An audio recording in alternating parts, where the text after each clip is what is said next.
Hello everyone and welcome to a reading wrap-up. This one is for a readathon that I actually finished early. This one took place over the months of January through March, but I have finished it. Today is January 20th when I am filming this, so I finished it rather early because the books that I picked fit these prompts, and so I'm pretty happy with that. So let's go ahead and get right into this. This is for the winter special Bookemon. So I am trying to participate in Bookemon hosted. The channel is Reading with Merb, and I have completely blanked on her name. Anyway, I will link the channel in the description box. And there's a bunch of co-hosts, so I'll try to link them all in the description box as well. So this one, there's a themed, so you're trying to get a bunch of Bookemon.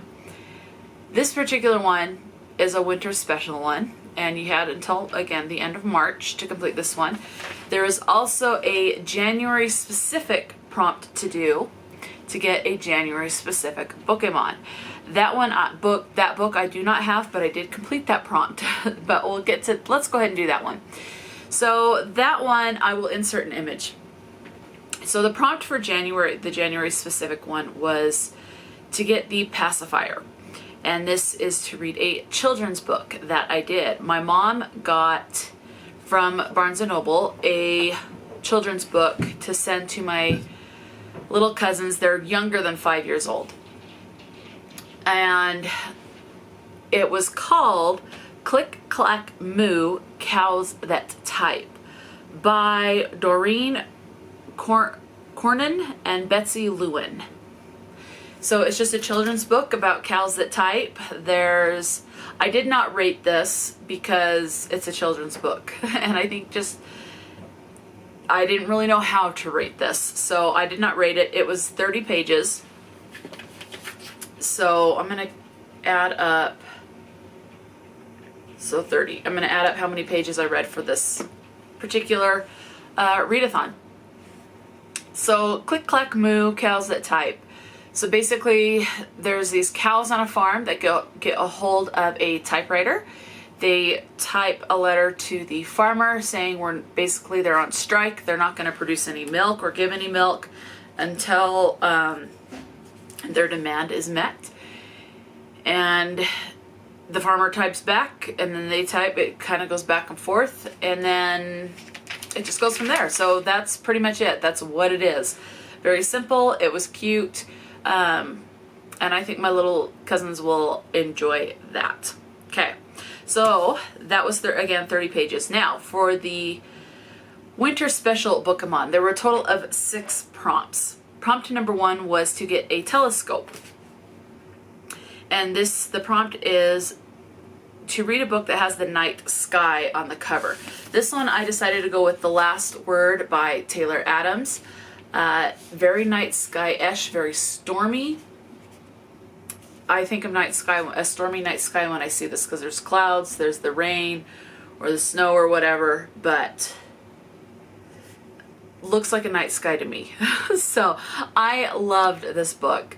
I read another Taylor Adams book that I actually DNF'd, and now I want to give it another try. I think when I listened to the audiobook along with reading that book physically, the two were so different as far as terminology, and some sentences were omitted, some sentences were added, versus one or the other. It bugged me so much that I DNF'd it. But this one was pretty spot on with the audiobook versus the physical book. So, and I enjoyed the writing, so I do want to try that other book by Taylor Adams again. I gave this 5 stars. It was 337 pages. For this one, we are following Emma. She had an issue happen in her life, so she kind of just upped and left her life from where she was living in Utah. She's now in Washington. She is house sitting. She reads a book, gives it like a 1-star review. The author writes back telling her to take it down. And she stands her ground saying no. And she does not tag the author. People have said don't tag authors in negative reviews. She does not tag the author in this. She posts the review on Amazon, which she has every right to do. And what happens is she's actually kind of mean about her review, and that's the problem. You know, you can not like a book, but you can still be nice about a negative review. I think that's the problem, is she was mean, the author didn't like it. And you know what? Yeah, she shouldn't have been mean, but he shouldn't have acted the way she does. Anyway, he does. So she's house sitting and realizes there's an intruder. She starts to think it might be this author, and you're going along with that. So she does what she can to protect herself. She has a dog, and she does what she can. She protects her dog as well. So yeah, I had a good time with this. And it was also for a readathon as well, a read along. It was the book selection for January, and I'm so glad it was, because I really enjoyed this one. So 337 pages. Add that. Prompt number 2 was to get a Christmas tree. And this is to read a book that has a sparkly cover. This one has a little bit of gold foiling on the cover. So that's what I'm going with. So, censored by Junji Ito. As you can see, there is the sparkliness of that.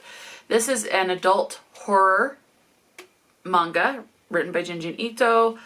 I have read like 5 other books by Junji Ito prior to this one. This one was not my favorite, but I still had a good time with it. I ended up giving this one 3 stars. This one's a lot about good versus evil, light versus dark, kind of like a heaven versus hell, God versus the devil, that type of a situation. It was still good as far as the good versus evil goes. A lot of people, like, there's this volcano that has been emitting like these hair-like fibers, and when they stick to your head, it gives you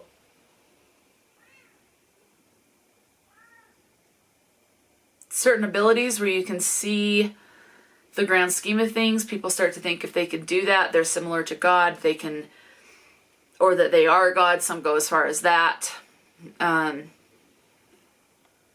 Because of what they can see, the reason of things, the past, the future, all of that. So, yeah. So, I mean, it was good. It was interesting as far as that. But for me, it did not have that horror element. That element fell short, in my opinion, and the creep factor. So that's why for me it was a lower rating. But I still had a good time reading it. 234 pages. So yeah.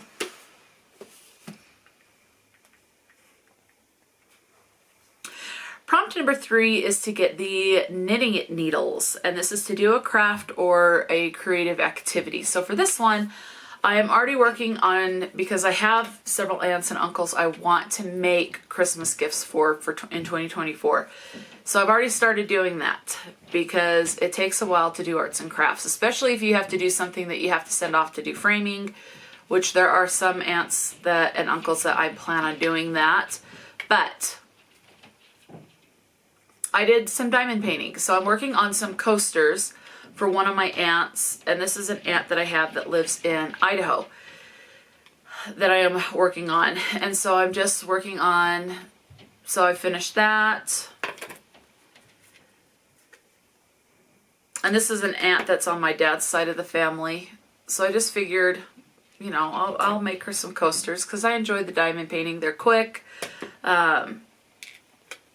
These will be a useful item that, you know, so obviously something that she can use. So these are just plants, you know, greenery. So I'm almost done. I only have one more coaster to make, and then I'll be done with her gift for Christmas. And the one I have left to do is just this one. But basically I did fulfill it, because I did do craft. I completed a couple of them. So yeah, so that one is done. And that's the only non-reading prompt.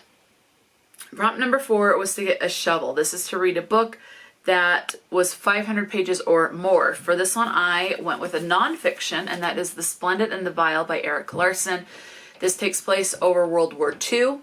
This is basically following, does this have 2 tabs instead of 1? Hang on, no. Okay. Anyway, so we are following the rise of basically Winston Churchill. At times you're reading about the perspective of Hitler and his strategy during World War II, but mostly about Winston Churchill and those that surrounded him. So it's very political, obviously. So you have this guy named Pug, John Colville. It talks about, who else? Someone called the Prof for the professor. Let's see, Mary Churchill.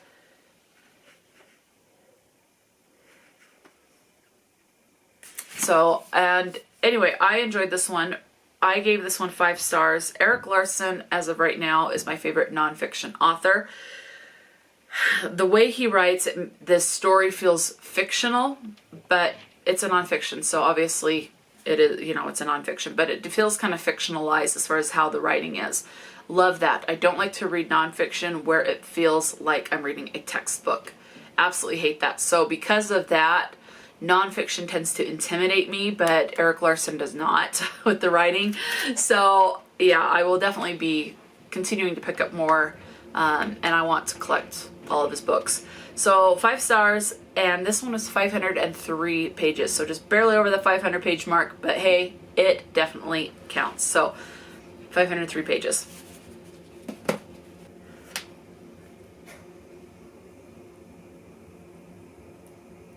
And did I say that was to get a shovel? I don't remember, but that was to get a shovel. And then what happens is when you have like the knitting needles and the shovel, or the telescope and the Christmas tree, there you have to get like both of those in order to get one of the special winter edition Bookemon.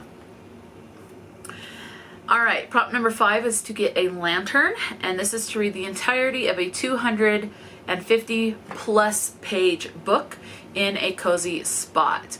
I read this pretty much in my bed. Every night before bed I read this book, and my bed is my coziest spot. And I read A Girl Like Her by Talia Hibbert. This is an adult romance. It does get sexually explicit at times. At first it's like fondling, and then it goes to oral sex, and then actual sex, and sometimes the last 2 sex scenes is a combination of the 3, but in one form or the other. Could be like 2 out of the 3 or all 3. Anyway, adult romance, spicy. This one we are following Ruth, and the other POV is Evan, right? Yes. Ruth, there's a rumor that has spread around basically saying that she's the town slut.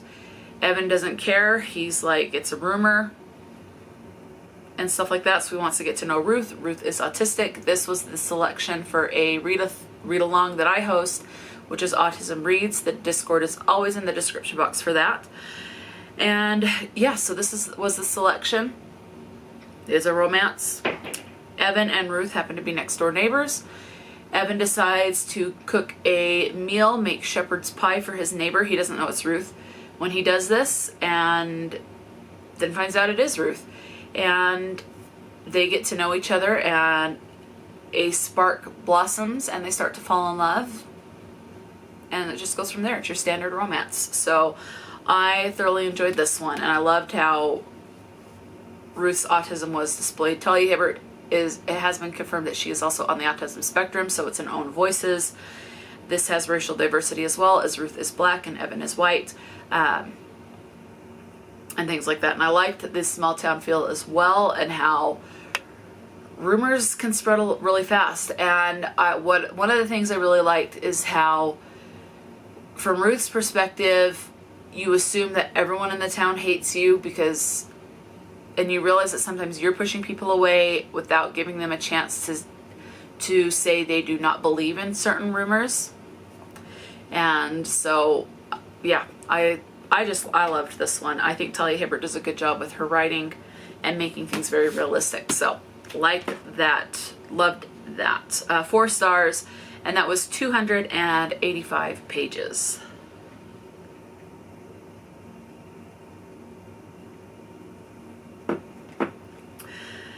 And then the last prompt was to get a firefly. So this is prompt number 6, and this is to read a book that has a bright cover. This one I went with a graphic novel, and I went with Oddball by Sarah Andersen. For me, this is a bright cover because of the yellow on there. Yellow, white, and black. Very simple color scheme. Thoroughly enjoyed this. This is a nonfiction graphic novel. This is basically Sarah Andersen just kind of poking fun at life, and it was great. You have like expectations versus reality, what it's like to have perfectionism, millennial versus Gen Z, women's bathroom line versus men's bathroom line, what it's like to have anxious friends, what different people do, how they perceive or how they handle reality, like a doctor versus a historian, an artist, and an author, how they handle reality, ancient cats versus modern cats, let's see,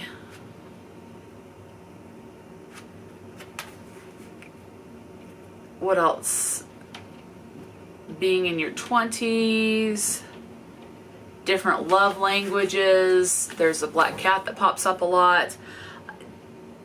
Yeah, and this is the 4th book in the Sarah Scribbles collection, and unfortunately it is the last one. I don't know if Sarah Andersen will do more. I hope she does. And I've read another book by her that was outside of that series. Thoroughly loved that one. I still want to get my hands on Fangs, written by Sarah Andersen. But yeah, Sarah Andersen is another one of those that has now become an auto-buy author for me, so thoroughly enjoyed. So 5 stars, 105 pages. That means for this particular readathon, the winter special Bookemon, I am going to include the January specific prompt just because it's 30 pages. So with the January specific Bookemon prompt, I read 1,494 pages. If I can get my pen to work, 1,494. It's not wanting to work. There we go. And today's the 20th, so I'm just going to divide that by 20 days, even though I finished this like 2 days ago, but I'm still going with that. So I read about between 70, depending on what, I don't know exactly what day I finished this particular readathon. So I'm just going to say I read for this particular readathon between 70 and 74 pages. Now, a lot of these books did fit prompts for other readathons, so these books will pop up or have popped up depending on when you see this particular wrap up. But for this specific readathon, it worked out to between 70 and 74 pages. Again, I just don't remember the actual day I finished this readathon, but yeah, that's it. Let me know, are you participating in Bookemon? Did you do the winter special Bookemon round? Again, January to March, so you still have time to finish it. I just happened to finish early because the books that I was picking for January specifically happened to work for all of the prompts on these. So yeah, it was great. I think Merb is, or I keep wanting to say Merb, and I know that's not her actual name, and I've blanked on her name, but she did a great job creating this, and so yeah. Anyway, let me know, are you participating? How is your readathon going, or how is your reading going? Talk to me in the comment section below, and until next time, stay true to yourself and enjoy a good book, and I'll talk to you later.